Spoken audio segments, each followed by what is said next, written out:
A gente segue então adiante, continuamos em frente, sempre em frente, um período de isolamento social que me parece ainda não tem data para terminar.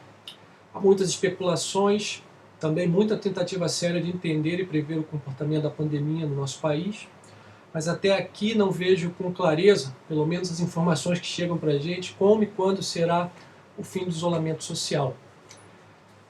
Meu exemplo, hoje, meu 48º dia, e sim, estou contando, 48º dia de home office, isolamento social naquilo que é possível.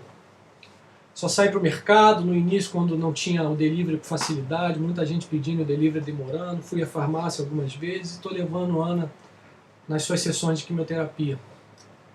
E na verdade eu não sei até quando eu terei que viver assim. A gente vai se adaptando, a gente se adapta a tudo. Mas começa a fazer falta a gente poder se deslocar e fazer as atividades que a gente faria normalmente. Conforme os dias vão passando, então as notícias se avolumando e a incerteza aumentando, é natural que comece a surgir uma angústia, até mesmo uma depressão leve na gente. Essa semana mesmo eu li um artigo, li por alto um artigo que mais ou menos dizia assim: finalmente os nossos filhos, nossas crianças estão entediadas com esse momento. E os especialistas vinham falando desse momento desde o início, sobre como a gente devia se portar e o que deveríamos fazer para mantermos nossa sanidade nesse momento, dentro daquilo que é possível, né?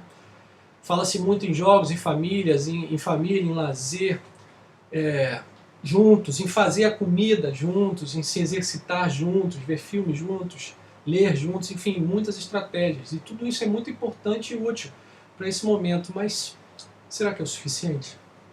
Será que pode realmente nos ajudar a passar por esse período? Como você está se sentindo hoje? Como está o seu humor, por exemplo? Como está a tua disposição para realizar as atividades na sua casa, deixa eu ajeitar aqui a cadeira, na sua casa? Como está a tua paciência com os teus filhos, por exemplo, seus pais ou os seus vizinhos? Como está a tua paciência contigo mesmo? A gente tem meditado nesse período sobre como a experiência dos nossos irmãos e irmãs no passado pode nos ajudar a passar esse momento. Como as experiências que ficaram registradas como palavra de Deus para mim e para você, daqueles que vieram antes de nós e que passaram por crises tão ou mais sérias do que a nossa agora, como essas experiências podem nos ajudar. E se algo que é comum a todas as eras, em todas as experiências de crise, de homens e mulheres no passado, é a oração. Nas crises, todos oraram. Você mesmo, em suas crises pessoais, já aprendeu a isso. Toda crise foi vivida em oração.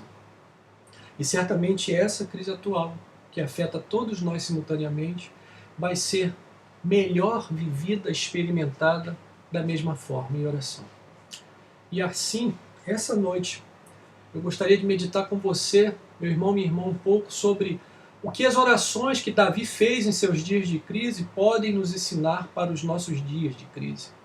O que as orações que Davi fez nos seus dias de crise podem nos ajudar hoje, nos nossos dias de crise. O primeiro texto que eu queria te convidar a ler comigo é Salmo, capítulo 5, do verso 1 em diante. E eu vou aqui transicionando. Salmo capítulo 5, dos versos 1 a 3, e eu vou ler na versão Almeida Revista Atualizada, diz assim: Ao mestre de canto para flautas, Salmo de Davi. Dá ouvidos, Senhor, às minhas palavras e acode ao meu gemido. Escuta, Rei meu e Deus meu, a minha voz que clama, pois a Ti é que imploro. De manhã, Senhor, ouves a minha oração, de manhã te apresento a minha oração e fico esperando. De manhã te apresento a minha oração e fico esperando. Há diversas explicações entre os comentaristas sobre essa ocasião. Que ocasião teria sido essa que deu origem a esse salmo, a essa oração? Alguns falam sobre o tempo de disputa com seu filho Absalão, e o fraudulento poderia se referir a Aitofel. Fraudulento do verso 6 poderia se referir a Aitofel. Calvino, por outro lado, já coloca esse salmo sendo vivido, experimentado, essa oração sendo feita por Davi no momento em que ele assume o reino após a morte de Saul. Independente de qual seria o momento correto que esse salmo tenha sido escrito, para nós interessa o fato de que certamente Davi enfrentava uma crise, senão ele não falaria em termos como gemido, que nós lemos no verso 1. Assim, penso que podemos aprender aqui nesse salmo algo que ajuda a gente a viver a nossa própria experiência. Acho que esse salmo pode nos ensinar a nossa própria experiência de oração nesse momento. E creio que nós aprendemos aqui com Davi nesse salmo que a oração deve ser uma prioridade para nós. A oração deve ser uma prioridade para nós. Veja como o rei afirma no verso 3, de manhã te apresento a minha oração. É muito importante termos em mente que nós não estamos diante de alguém que foi uma pessoa com muito tempo. Davi foi o rei de uma grande nação, que já era grande e se tornou maior ainda sob sua liderança. Certamente, então, nós não estamos diante de um homem com muito tempo livre para orar, alguém que vivia uma vida tranquila e que poderia dispor de muitos momentos no seu dia para a oração. Fico pensando aqui comigo se Davi já não acordava com uma agenda lotada, autoridades para atender, seja da sua própria nação ou de nações vizinhas, amigas, decisões a tomar, seja de assuntos do dia a dia, da administração, dos recursos do reino ou dos assuntos de tempos de guerra. Certamente Davi, como nós, tinha que tratar assuntos pessoais, como os seus filhos, o cuidado dos seus filhos e filhas e suas esposas. Tudo isso devia estar na agenda de Davi, mas mesmo assim o rei priorizava a oração. Logo de manhã, independente da agenda pesada do seu dia, logo bem cedo, Davi sabia que precisava orar. Outros homens da história da igreja viveram essa mesma realidade. John Wesley passava 2 horas diárias em oração. Ele começava às 4 horas da manhã. Uma pessoa que o conhecia bem escreveu assim dele, preste atenção. Ele julgava que a oração era o trabalho mais importante que havia. Eu o vi sair do lugar de recolhimento com uma serenidade no rosto, que brilhava. Conta-se que Lutero, um outro exemplo para a nossa vida, orava constantemente. E é registrada a seguinte fala do próprio Lutero. Se eu deixar de empregar 2 horas em oração todas as manhãs, o diabo terá vitória o dia inteiro. Eu tenho tanto trabalho, olha essa frase, eu tenho tanto trabalho que não posso realizá-lo sem gastar 3 horas diariamente em oração. Eu tenho tanto trabalho, a minha agenda é tão cheia, que eu não posso viver esse dia se eu não gastar horas e horas em oração. Eu não tenho dúvida que esses exemplos são exemplos de quem podia fazer isso, de quem entendia talvez de uma forma mais profunda do que nossa geração entende. Eu sei que dificilmente algum de nós, creio que alguns, mas talvez a maioria, não vai conseguir viver essa realidade. Mas eu te pergunto, e faço a mesma pergunta para mim, como tem sido em sua vida prioridade para a oração? Qual é a prioridade que você tem dado para a oração? Nossa igreja tem tentado orar todos os dias. Todos os dias. Nós separamos não amanhã, período da manhã por causa das agendas de trabalho, deslocamento de trabalho, filhos na escola e tudo mais, mas a gente tem separado o período ali da hora do almoço, em torno de 12h30, para estarmos juntos orando. Mas mais importante do que o horário é a prioridade. Orar para você é uma prioridade, algo que você não pode passar o dia sem realizar. Você já entendeu que não há vida verdadeira sem uma relação íntima e pessoal com seu Criador e Pai? O salmista, Davi nos ensina que a partir daquilo que viveu nos teus tempos de crise, que a oração deve ser uma prioridade. Porque é aqui, na oração, na conversa pessoal e íntima com Deus, que encontramos sentido real para tudo isso que estamos vivendo. É aqui diante do Pai, abrindo nosso coração para Ele, que nós aprendemos cada dia mais que Ele está no controle. É enquanto conversamos que a nossa alma vai se aquietando diante da grandeza do Criador. Sim, diante da grandeza do Criador, eu e você podemos encontrar calma para momentos difíceis como esse que nós temos vivido. Porque É nesses momentos de conversa pessoal e íntima, olhando para a grandeza do Criador, que eu vejo cada vez mais clara, de forma clara, que tudo pode ser força. Que as técnicas, os inventos, os remédios, as vacinas, tudo pode ser força para nos ajudar a vencer esse momento. Mas na oração, olhando para Deus, eu aprendo que somente Ele é poder.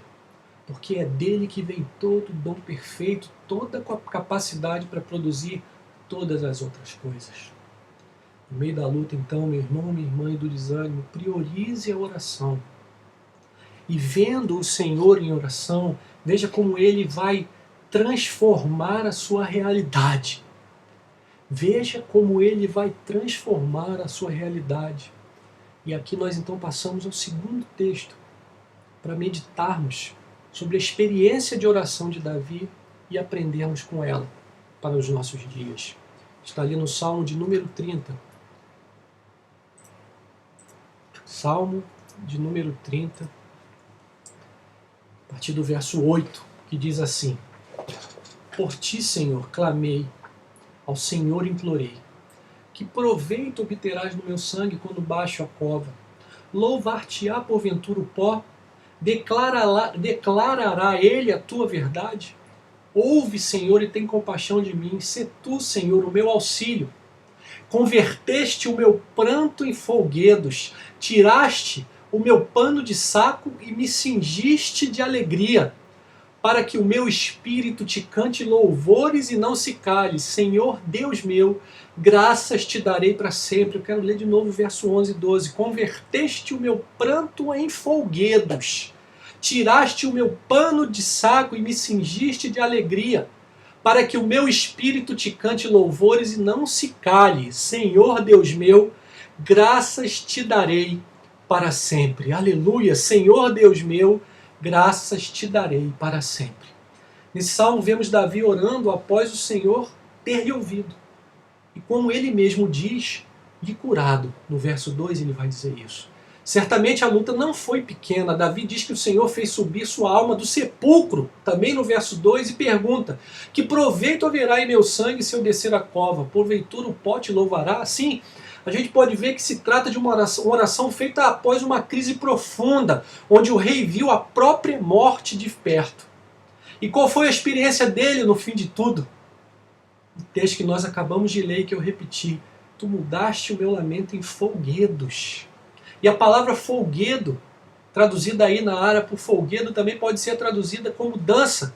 E foi exatamente assim que no verso 4 do Salmo 150 foi traduzido: louvai-o com adufo e com danças. A mesma palavra usada aí.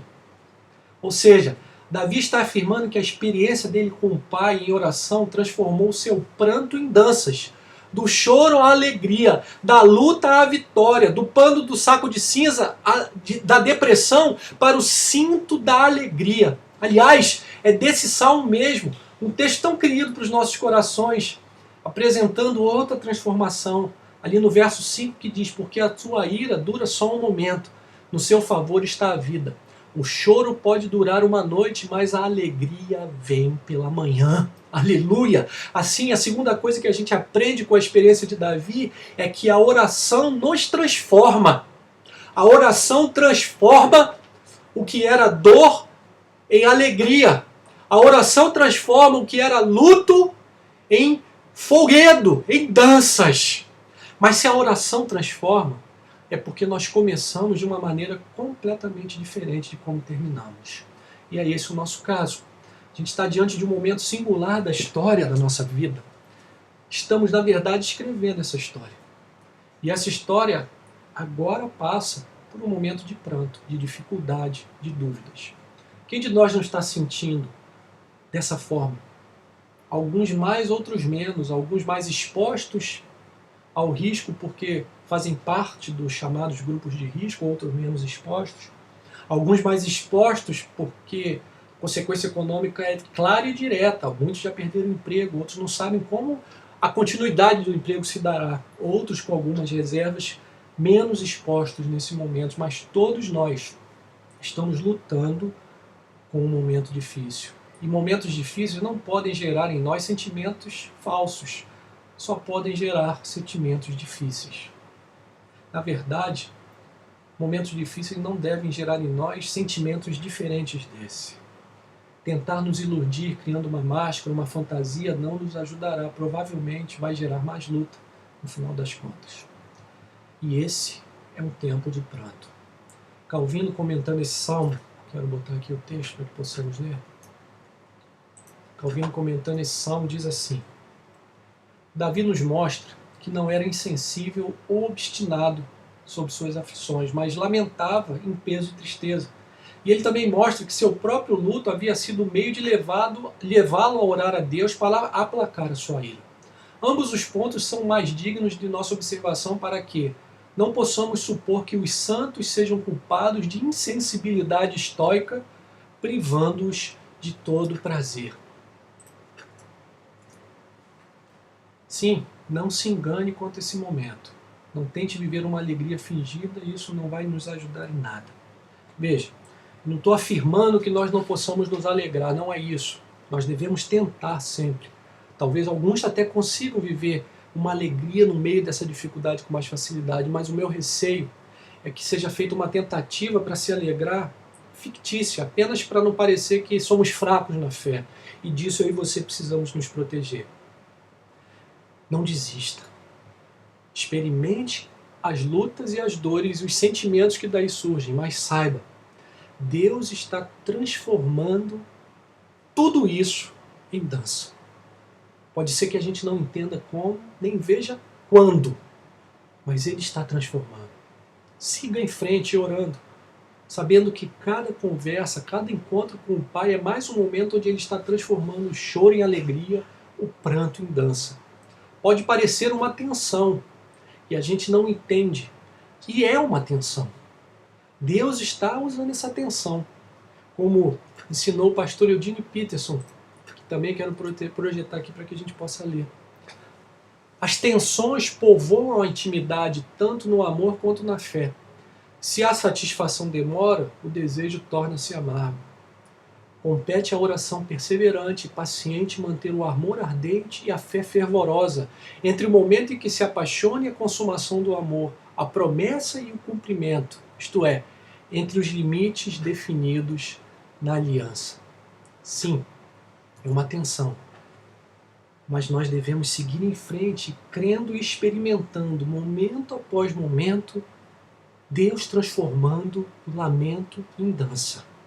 Deus transformando o choro em alegria. Agora mesmo, na minha vida e na sua, o Senhor vai transformando tudo. Siga em frente, continue, não desista, vá em frente.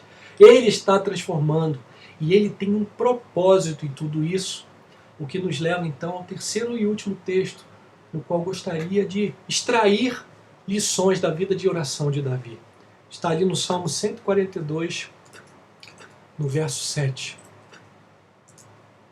Que diz assim: Tira a minha alma do cárcere, para que eu dê graças ao teu nome. Os justos me rodearão quando me fizeres esse bem. Tira a minha alma do cárcere, para que eu dê graças ao teu nome. Os justos me rodearão quando me fizeres bem. Mais uma vez a gente vê Davi diante da crise. Lá no verso 2 desse salmo, ele começa dizendo que se derrama diante do Senhor, expondo a sua tribulação. Todos que parece que o abandonaram. Não há ninguém que o conheça, não há refúgio e ninguém que se interesse por sua dor, como ele diz no verso 4. Ele estava muito abatido diante de inimigos que eram mais fortes do que ele, como fala no verso 6. E termina então com o texto que nós acabamos de ler. Tira minha alma do cárcere, me cura, porque com isso louvarei o teu nome. E todos ao meu redor verão que o Senhor reina, porque me fizeste muito bem. A experiência de Davi seria então, no fim de tudo, um testemunho da presença de Deus em sua vida para aqueles que estavam ao seu redor. Então eu penso que a terceira lição que nós aprendemos de Davi é que a oração nos cura para que nós testemunhemos. A oração nos cura, nos liberta, para que nós testemunhemos. Ninguém gosta de viver lutas. Nosso instinto de sobrevivência tenta nos levar para longe das lutas. Mas a experiência nos ensina que é na luta que Deus transforma a nossa vida.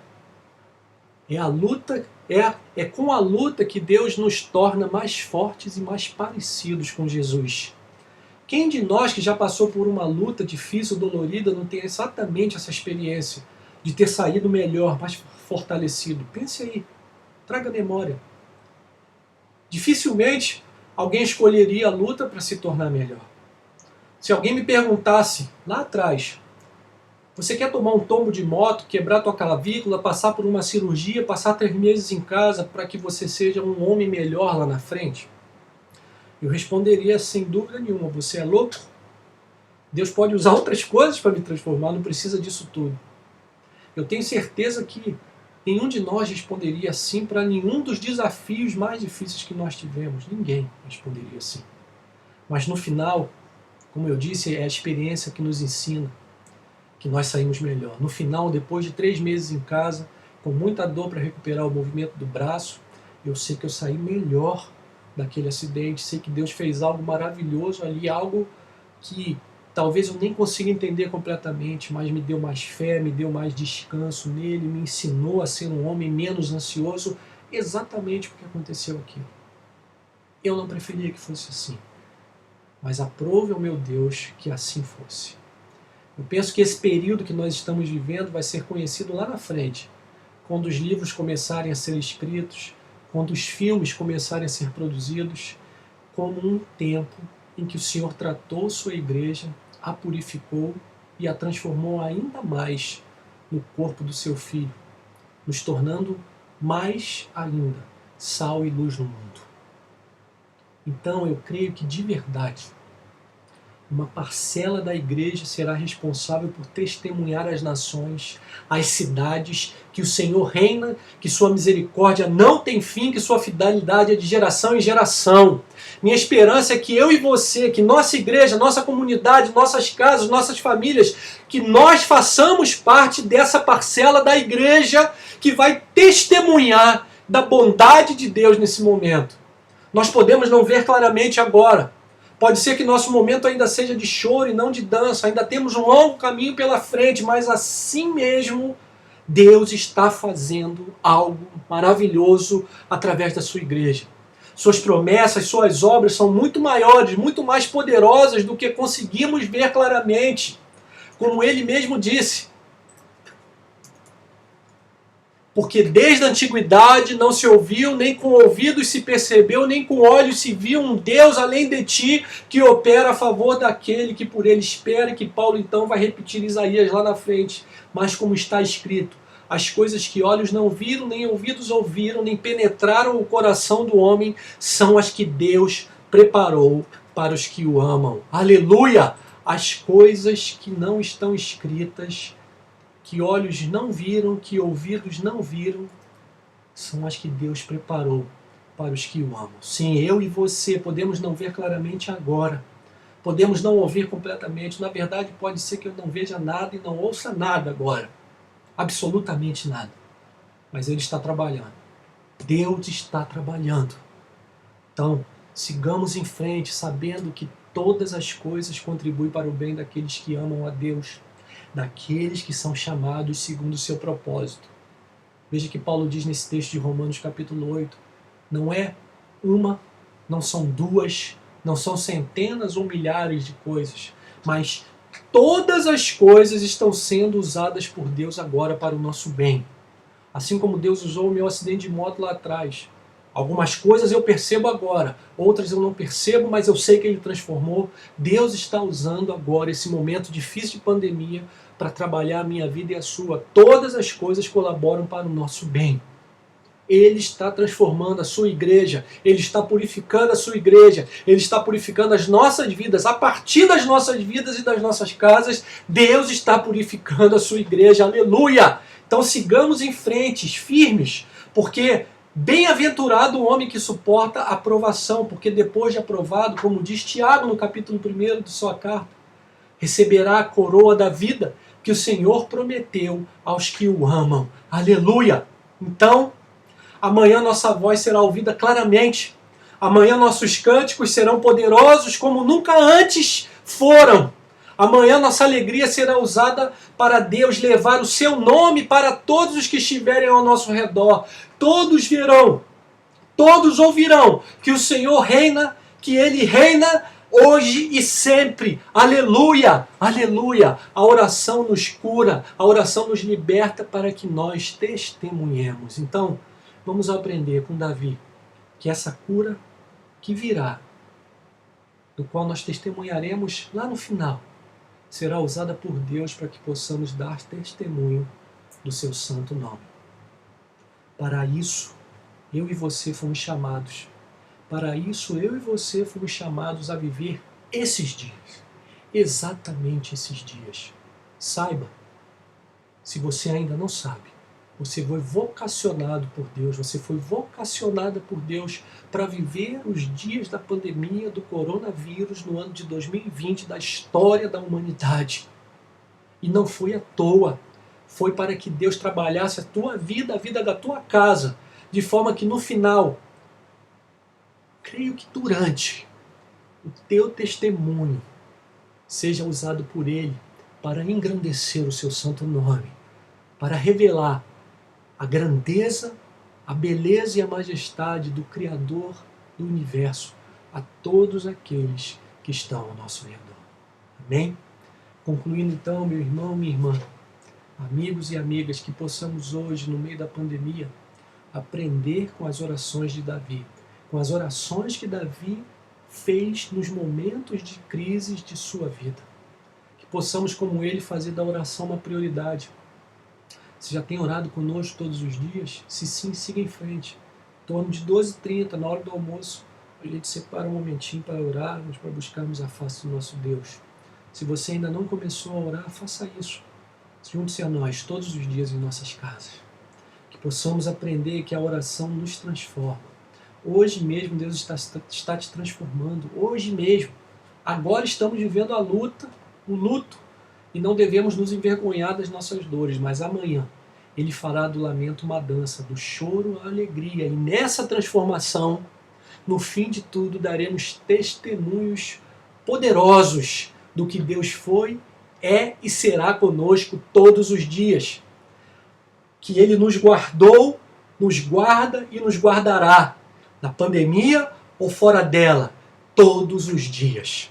Amém? Vamos juntos então viver essa realidade, que o Senhor nos abençoe, que o Senhor nos conduza, que o Senhor nos fortaleça, que o Senhor nos ajude a orar, que o Senhor nos ajude a encontrar na conversa diária com Ele essa transformação que cura e dá testemunho da sua obra em nós e a partir de nós. Que eu e você sejamos porta-vozes da beleza e da majestade do nosso Deus. Em nome de Jesus. Amém? Vamos orar para que a gente cante, encerrando e louvando a Deus nesse momento. Pai, muito obrigado, Senhor, pela Tua graça, graça imerecida do Teu Filho para a nossa vida. Nele nós agora temos acesso ao Senhor, nós ouvimos a Tua voz, nós oramos, nós buscamos a Tua presença, nós podemos cantar louvores, nós podemos rasgar as nossas vestes, os nossos corações, as nossas almas diante do Senhor, dizendo que está difícil, dizendo que há momentos em que a gente quase duvida, Senhor, do que vai acontecer, mas também dizendo que a nossa esperança é o Senhor. Que a gente sabe que o Senhor está nos convidando para aprofundar a nossa vida contigo. Está purificando a nossa vida e a igreja do Senhor com tudo isso. Está transformando o choro em alegria, o lamento em danças, nos curando, nos libertando para que nossa vida dê testemunho de que o Senhor reina, que a sua misericórdia não tem fim, a sua fidelidade de geração em geração. Guarda as nossas vidas, Deus. Em nome de Jesus, com o perdão dos nossos pecados. Amém, amém e amém. Aleluia.